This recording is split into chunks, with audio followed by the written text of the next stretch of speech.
Remember the old days of YouTube when a T channel was just a gossip column with a play button? It was all about the drama. Who said what, who subtweeted who, and a bunch of fast-paced snarky commentary. Well, that era didn't just disappear, it evolved. It grew up. It went from a shallow puddle of gossip to a deep, twisting rabbit hole of investigation. Today, we're going to talk about a brand new genre of media, investigative commentary. And to understand it, we need to know where it came from and what it means for the future of online content.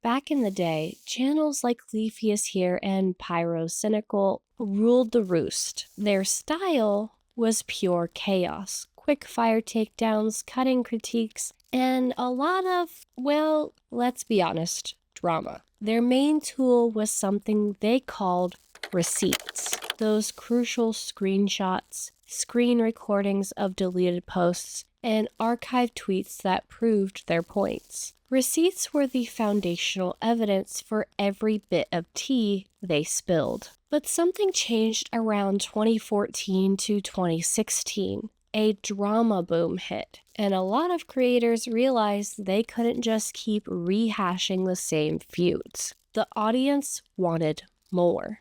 Right now, there's a problem on YouTube. The YouTube audience is gravitated towards drama.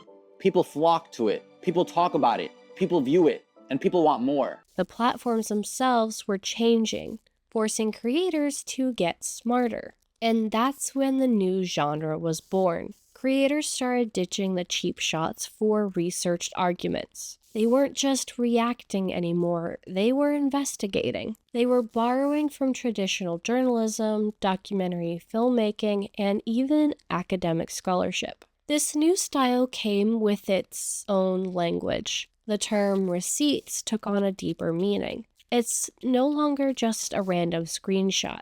It's verifiable evidence, the bedrock of the story. By showing these receipts, creators give their audience the raw data to evaluate the claims for themselves. It adds a crucial layer of accountability to a medium that lacks traditional oversight. And then you have the rabbit hole. This is the genre's signature narrative. It's a journey that starts with a simple question and grows progressively more complex, pulling you down endless branching warrens of internet fascination. It mirrors a scientific method. You start with a premise, do the research, test your theories, and cross-check your sources until you get a comprehensive truth. What this does is transform you, the viewer, from a passive consumer into an armchair investigator. It makes you feel part of the journey, and that's a big reason why these videos are so engaging. This new genre isn't a monolith. It has distinct archetypes.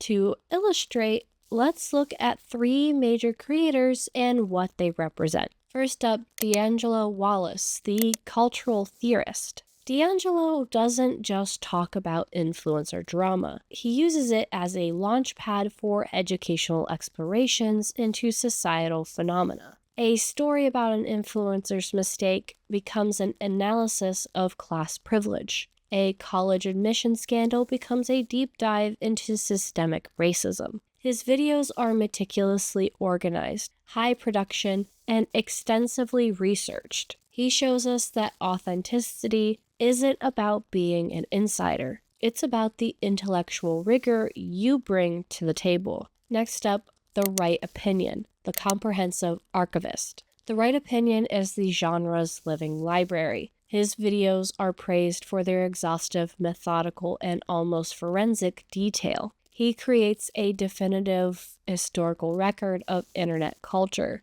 chronicling controversies in a way that is incredibly comprehensive. Some of his videos are hours long, and for his audience, that's not a bug, it's actually a feature. His work proves that in a fast-paced world, people still value a single, multi-sourced, and meticulously organized document of internet history. And then we have Anna Oop, the algorithmic anomaly, and she's a critical case study. The channel has been widely criticized for its repetitive, soulless content, often just a simple restating of events with minimal original input.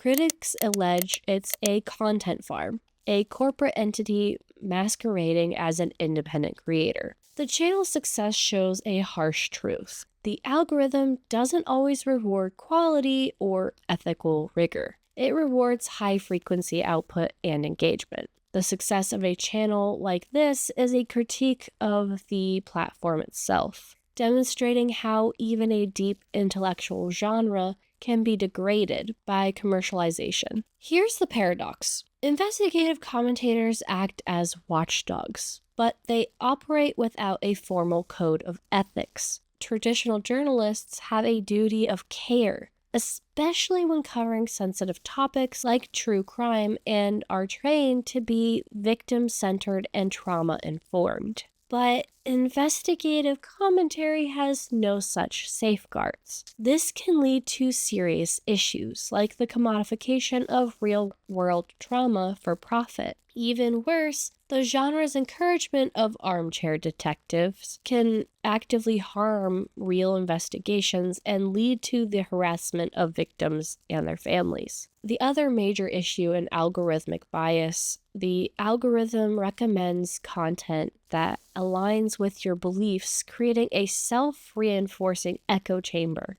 What's intended as a thoughtful, evidence-based essay can be used by an audience as a substitute for genuine news literacy, turning a deep dive into a descent into confirmation bias. So, where does the genre go from here? The future of investigative commentary is facing a battle for its soul. On one side, you have AI-generated content and soulless content farms vying for your attention. On the other, you have dedicated creators who spend months or even years on a single video. The question is, will audiences continue to value the intellectual labor and human-driven storytelling of a single creator over the algorithmically optimized corporate-driven content that is now vying for their attention? As a creator in this space, here are my takeaways from all this research. 1. Be a responsible guide. Don't just re-narrate events, provide new angles and context. And 2.